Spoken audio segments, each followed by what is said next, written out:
அனைவருக்கும் வணக்கம். தமிழ்நாட்டில் நேற்றும் இன்றைக்கும் ஒரு 2 செய்திகள் மிக முக்கியமாக ஊடகங்களை ஆக்கிரமித்துக் கொண்டிருக்கின்றன. அந்த செய்திகள் சாதாரணமானவையாக இருந்தாலும் அந்த செய்திகளுக்கு பின்னால் இருக்கிற செய்தி மிக முக்கியமானது என்பதால் நாம் அதை பற்றி பேச வேண்டியிருக்கிறது.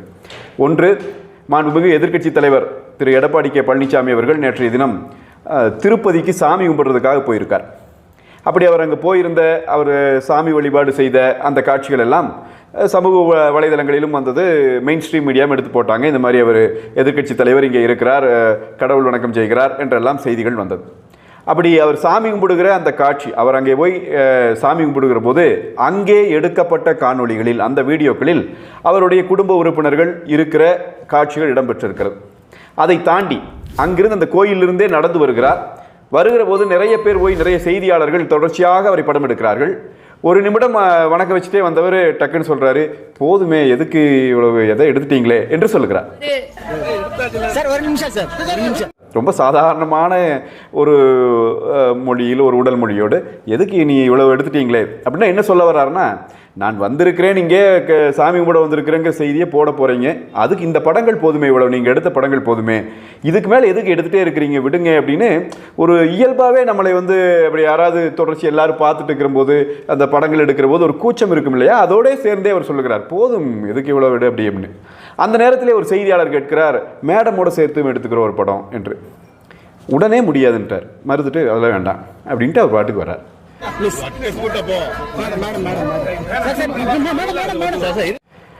அந்த சாமி கும்பிடுகிற நேரம் அதை தவிர்த்து அவர் உள்ளே இருக்கிற இடங்களிலே அவர் குடும்பத்தாரோடோ அவருடைய மனைவி அவங்களோடோ அவர் இருக்கிற மாதிரியான காட்சிகள் இல்லை. அதை அவரும் விரும்பவில்லை, வந்துவிட்டார். இது சாதாரணமாக நேற்று நடந்தது. இதில் என்ன ஒரு சிறப்புனா, அவர் சென்றது அரசு முறை பயணமும் அல்ல, அவருடைய தனிப்பட்ட பயணம், அதுவும் சாமி கும்பிடுறதுக்காக கோயிலுக்கு போன ஒரு பயணம். இதில் செய்தியாளர்கள் எதற்காக அவரை படம் எடுக்கிறார்கள்? அவர் முன்னாள் முதலமைச்சர், இன்றைக்கு தமிழ்நாட்டினுடைய எதிர்க்கட்சி தலைவர், மிகப்பெரிய கட்சி ஒன்றினுடைய பொதுச் செயலாளர். இந்த காரணங்களுக்காகத்தான் அவரை படம் எடுக்கிறார்களே ஒழிய அவர் மற்றபடி தனிப்பட்ட காரணங்களுக்காக ஒரு சினிமா நடிகனை எடுப்பது போல் தன்னை எடுக்கிறார்கள் எடுப்பதில்லை என்பதை அவர் புரிந்தே இருக்கிறார். அதனால்தான் அவர் தான் அந்த இடத்திற்கு உரியவர், தன்னை நீங்கள் படம் எடுங்கள், ஆனால் என்னுடைய குடும்ப உறுப்பினர்கள் யார் என்பதை காட்டிக்கொள்வதோ, குடும்ப உறுப்பினர்களுக்கு ஒரு இங்கு செய்தியாளர்கள் முன்னால் ஒரு பெரிய முக்கியத்துவத்தை கொடுத்து நடந்து கொள்ளுகிற அந்த போக்கோ அவரிடம் இல்லை. இது இவரிடம் மட்டுமல்ல, தமிழ்நாட்டில் இந்தியாவில் வாழ்ந்த மிகச்சிறந்த அரசியல் தலைவர்கள் பல பேர் இப்படித்தான் இருந்திருக்கிறார்கள். தங்கள் குடும்ப உறுப்பினர்களோடு அவர்கள் நேரம் செலவழிப்பார்கள், ஆனால் அது பொதுமக்களுக்கு தெரிய வேண்டிய அவசியமில்லை என்று நினைப்பார்கள். அவசியம் இல்லை என்பதுதான் உண்மை. இது இப்படி இருக்க, இன்றைய தினம், நேற்றிலிருந்து தொடங்கி இன்றைக்கும் மாண்புமிகு தமிழ்நாடு முதலமைச்சர் ஸ்டாலின் அவர்கள் உதகையிலே இருக்கிற செய்தியும் ஊடகங்களை பிடித்திருக்கிறது. செய்தி எப்படி வந்து கொண்டிருக்கிறது நீங்கள் வேண்டுமானால் எடுத்து பாருங்கள். காலை விடிந்த உடனேயே ஒரு செய்தி வருகிறது. முதலமைச்சர் ஸ்டாலின் அவர்கள் தன் மனைவியோடு வாக்கிங் தொடங்கினார். உதகைக்கு அரசு வேலைகளோடு சேர்த்துத்தான் அவர் பயணத்தை போயிருக்கிறார். அதிலே குடும்ப உறுப்பினர்கள் அவரோடு போகிறார்கள். அவர் போகிற போது அரசு பாதுகாப்பு வழங்கப்பட்டுத்தான் அவர் போகிறார். உடன் அமைச்சர்கள் போகிறார்கள், உடன் நாடாளுமன்ற உறுப்பினர் இருக்கிறார், நிற்கிற காட்சிகள் இருக்கிறது. குடும்ப உறுப்பினர்களோடு போகிறார். காலையிலே எழுந்தவுடன் செய்தி, முதலமைச்சர் மனைவியோடு வாக்கிங் தொடங்கினார். அப்படி வாக்கிங் நடந்து வருகிற முன்னாள் பின்னால் படங்கள் எடுத்து வணக்கம் வச்சு மனைவியோடு வருகிறார். நாம் ஒன்றும் தவறு சொல்லவில்லை. அடுத்த கொஞ்ச நேரத்திலே செய்தி, முதல்வர் தொட்டபெட்டாவிலே போய் உதகையினுடைய அழகை குடும்பத்தோடு ரசிக்கிறார். நீங்கள் வேண்டுமானால் பாருங்கள், நான் ஒன்றும் பொய் சொல்லவில்லை. இதில் அதற்காக முதல்வர் 4:30 மணிக்கு வருவார் என்று சொல்லப்பட்டிருந்தது. அவர் வருவதற்கு 5:30 மணி ஆகிவிட்டது. முதல்வர் வருகிற காரணத்தால், முதல்வர் குடும்பத்தோடு வருகிற காரணத்தால் சுற்றுலா பயணிகள் அங்கே இருந்தவர்கள் வெளியேற்றப்பட்டார்கள் என்கிற செய்தியோடு வருகிறது. அங்கேயும் போய் நிற்கிறார்.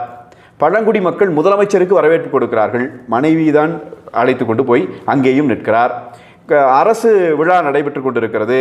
அங்கேயும் மனைவி கலந்து கொள்ளுகிற காட்சி வெளியே வருகிறது. உதகையிலே போய் மலர் கண்காட்சியை தொடங்கி வைக்கிறார். அதற்கு ஒரு மலர்களால் அலங்கரிக்கப்பட்ட ஒரு பீடம் ஒன்று தயார் செய்து வைத்திருக்கிறார்கள். அதிலே முதலமைச்சர் போய் அமர்ந்து கொள்ளுகிறார். அமர்ந்து கொண்டு பக்கத்திலே மனைவியை அமரச் செய்கிறார்.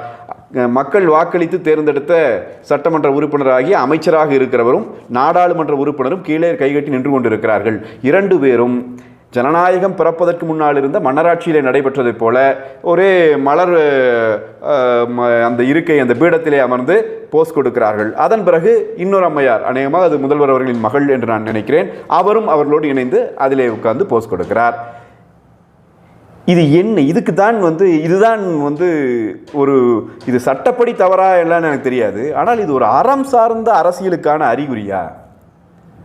குடும்ப உறுப்பினர்களை தேர்ந்தெடுக்கப்பட்ட மக்கள் பிரதிநிதிகள் இருக்கிற போது குடும்ப உறுப்பினர்களுக்கு இவ்வளவு ஒரு முக்கியத்துவத்தை கொடுத்து அவர்களோடு நீங்கள் மகிழ்ந்திருக்கிற அந்த காட்சிகளை அவர்களோடு பேசுவது, அவர்களோடு நீங்கள் ஒரே இடத்துல உட்கார்ந்து, இதெல்லாம் பொதுமக்களுக்கு தெரிய வேண்டும் என்று நீங்கள் கருதுவதனுடைய நோக்கம்தான் என்ன? இதில் என்னதான் இருக்கு?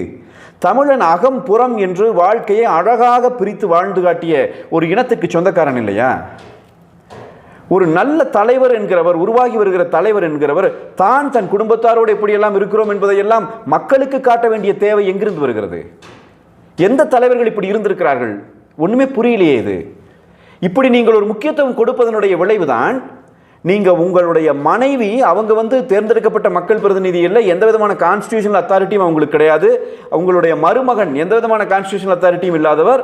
இவங்களையெல்லாம் வெட்ட வெளியில மக்கள் இருக்கிற இடத்திலே தேர்ந்தெடுக்கப்பட்ட மக்கள் பிரதிநிதிகள் காலை தொட்டு வணங்குகிறார்கள். நீங்க இப்படி கொடுக்கிற முக்கியத்துவம் தான் அது.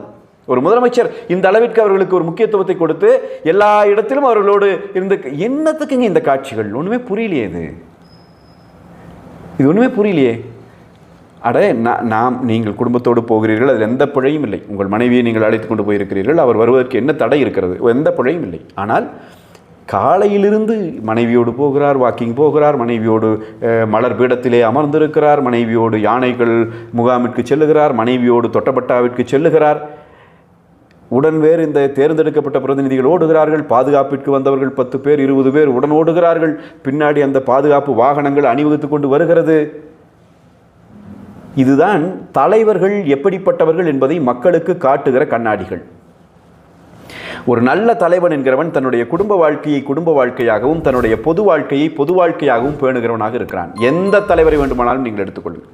நீங்கள் சில மேற்கத்திய நாடுகள் எடுத்துட்டீங்க அப்படின்னு சொன்னால் அவர்கள் தன் மனைவியரோடு பொது வழியிலே அவர்கள் ஒரு மாதிரி நடந்து கொள்வார். அது அவங்களுடைய கலாச்சாரம், அது அவர்களுக்கான பண்பாடு, அது வெற்றி தவறே கிடையாது. அவர் அதிபரே ஆகாவிட்டாலும் கூட அவர் அப்படித்தான் நடந்து கொண்டு இருப்பார். அந்த நாட்டு மக்களினுடைய இயல்பான ஒரு பண்பாட்டிலே அவர் இருந்து கொண்டிருக்கிறார். ஆனால் இங்கே நீங்கள் தேர்ந்தெடுக்கப்பட்ட பிரதிநிதியாக இருக்கிறவர் உங்கள் குடும்ப உறுப்பினர்களுக்கு இப்படியான முக்கியத்துவத்தை கொடுப்பது கடைசியில் எங்கே கொண்டு போய்விட்டது? உங்களுடைய பேரன், முதலமைச்சரினுடைய பேரன், அவர் ஜல்லிக்கட்டு பார்ப்பதற்காக வருகிறார். தேர்ந்தெடுக்கப்பட்ட மக்கள் பிரதிநிதிகளும் ஐஏஎஸ் படித்து யூபிஎஸ்சி தேர்வு எழுதி ஐஏஎஸ் ஆக அந்த மாவட்ட கலெக்டர்களாக ஐஏஎஸ் அதிகாரிகளாக பணியாற்றி கொண்டிருக்கிறவர்களும் எழுந்து நின்று முதலமைச்சரினுடைய பேரனுக்கு, துணை முதலமைச்சரினுடைய மகனுக்கு, அந்த மகனுக்கு கொடுத்தது கூட நாம் ஒரு வகையில் அதை ஏற்றுக்கொள்ளவே முடியாது. அதையும் கூட ஒரு வகையை பார்த்தா அந்த மகன், அந்த பேரன், முதலமைச்சரினுடைய பேரனினுடைய நண்பர்கள் அமர்வதற்கு இருக்கையை கொடுத்து விட்டு ஐஏஎஸ் அதிகாரிகள் எழுந்து நின்று கொண்டிருக்கிறார்கள் என்கிற காட்சியை தமிழ்நாடு பார்த்தது. எவ்வளவு கேவலமான விஷயம் இது! ஒரு குடும்ப உறுப்பினர்களுக்கு இந்த அளவிற்கான முக்கியத்துவத்தை ஒரு முதலமைச்சர் கொடுக்கிறார் என்று சொன்னால் இது என்ன வகையான ஜனநாயகம்? உங்களுக்கு என்ன அந்த புகைப்படங்களை எடுத்து வெளியிடுவதில்லை, அந்த காணொலிகளை வெளியிடுவதில்லை இப்படி ஒரு விருப்பம்? நீங்கள் நடைபயணம் போவதைப் போல ஒரு காணொலி, உடன் உங்கள் அமைச்சர் பேசிக்கொண்டு வருவதைப் போல. நீங்கள் நடைபயணம் போகிற பாதை ஏற்கனவே காவல்துறையால் தீர்மானிக்கப்பட்டு அந்த காவல்துறையினுடைய பாதுகாப்பிற்குள்ளே இருக்கிற பாதை. நீங்கள் அங்கே போகிற போது எதேச்சியாக ஓடி வருவதைப் போல 3-4 பெண்கள் ஓடி வருவது, ஐயா உங்கள் ஆட்சியை போல ஆட்சியே இல்லை என்று சொல்லுவது, இதெல்லாம் என்னங்க? வெறும் புகைப்படங்கள் எடுப்பதன் மூலமாகவும் ஒளிப்படங்களையும் நீங்கள் ரொம்ப இளமையாக இருப்பதாகவே காட்டிக் கொண்டிருக்கிற அந்த காட்சிகள் மூலமாகவுமே தமிழக மக்களினுடைய எல்லா குறைகளும் தீர்ந்துவிடும் என்று மரியாதைக்குரிய முதலமைச்சர் நினைக்கிறாரா என்று நமக்கு தெரியவில்லை. ஆனால் அவருடைய நடவடிக்கைகள் அது இதற்கு முன்னால் தமிழ்நாட்டிலே இருந்த தலைவர்களினுடைய அந்த வெளிப்படையான நடவடிக்கை. அவர்கள் மக்களோடு பழகிய போது அவர்கள் குடும்ப உறுப்பினர்களை மக்களுக்கு எந்த அளவிற்கு அவர்கள் அறிமுகம் செய்து வைத்திருந்தார்கள் என்பதை நினைத்து பார்க்கிற போது இது மிக மிக மிக மோசமான நடவடிக்கையாக இருக்கிறது. குடும்பத்தினுடைய உறுப்பினர்களே தீர்மானிக்கும் சக்திகளாக கட்சிக்குள்ளே இருக்கிறார்கள் என்பதை இவர்களுடைய இந்த காட்சிகள் எல்லாம் தொடர்ந்து காட்டிக் கொண்டிருக்கிறது. நான் சொல்லுகிறேன், உலகத்தில் எந்த நல்ல தலைவனும், குறைந்தபட்சம் நம்முடைய மண்ணிலே பிறந்திருக்கிற எந்த நல்ல தலைவரும் தன்னுடைய குடும்ப உறுப்பினர்களை கொண்டு அவர்களை முன்னிலைப்படுத்தி தன்னுடைய அக வாழ்க்கையை படம் போட்டு காட்டுவதன் மூலமாக தன்னுடைய பொது வாழ்க்கைக்கு புகழ் தேடிக் கொண்டவர்கள் இல்லை. மாறாக போராட்ட களங்களிலே தங்களுடைய சொந்த உறவுகளை ஈடுபடுத்த வைத்த தலைவர்கள் உண்டு. தன்னுடைய மனைவியை, தன்னுடைய மகன்களை, தன்னுடைய மகளை போராட்ட களத்திலே கொண்டு வந்து வீரச்சாவிற்கு களப்பணி கொடுத்த தலைவர்களை எல்லாம் இந்த இனம் பார்த்ததுண்டு. அந்த தலைவர்களின் வழியில் இந்த இனம் நடந்ததுண்டு. ஆனால் ஜனநாயகத்தில் தன்னுடைய குடும்ப உறுப்பினர்களோடு தான் எப்படி மகிழ்ந்திருக்கிறேன் என்கிற காட்சியை மக்களுக்கு காட்டுவதன் மூலமாக தான் புகழடைந்து விடலாம் என்று நினைக்கிற தலைவர்களை தமிழ்நாடு பார்க்கிறது என்பது வேதனைக்குரிய செய்தி.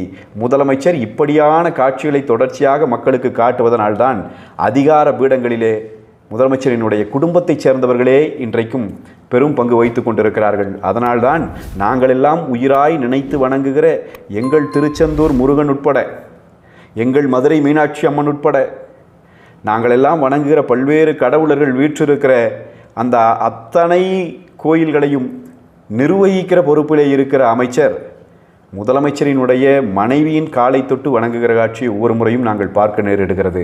எனவே குடும்ப உறுப்பினர்களுக்கு கொடுக்கிற முக்கியத்துவத்தை முதல்வர் குறைத்து கொள்ளுவார் என்று சொன்னால் உண்மையிலேயே தமிழ்நாடு இந்த இனத்தினுடைய பெருமை காப்பாற்றப்பட்டதாய் நினைத்து மகிழ்ச்சி அடையும். தொடர்ந்து இதுபோலே கொடுப்பார் என்று சொன்னார். முதல்வரினுடைய குடும்பத்தார்களினுடைய தலையீடு எந்த அளவிற்கு அரசியலிலே இருக்கிறது என்பதை தமிழ்நாட்டு மக்கள் புரிந்து கொள்வார்கள். அதற்குரிய நீதியை, தீர்ப்பை அவர்கள் மிக விரைவில் வழங்குவார்கள். வணக்கம்.